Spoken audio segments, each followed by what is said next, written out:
Warning কোনোভাবেই শোনেনি। So আপনাকে রেস্টুরেন্টে আমি কোনোভাবেই অ্যালাউ করবো না। এখন এখান থেকে বের হয়ে যান। না প্লিজ না। হ্যাঁ, কি বললাম? বের হতে বলছি, লেকচার দিতে বলিনি।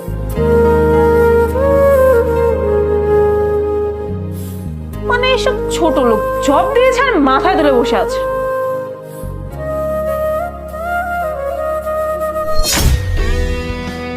স্যার, আপনি এখানে কষ্ট করে কেন আসলেন?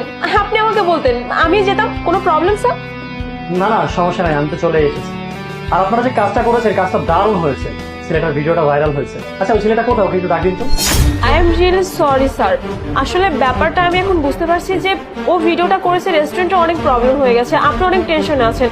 But I am really sorry, আমি ব্যাপারটা বুঝতে পারিনি। বুঝলে কখনো ওকে করতে দিতাম না। আমি বুঝতে পারছি যে ব্যাপারটা নিয়ে আপনি আমার সাথে কথা বলতে এসেছেন। আমি সত্যি বলছি স্যার, আমি অনেক লজ্জিত।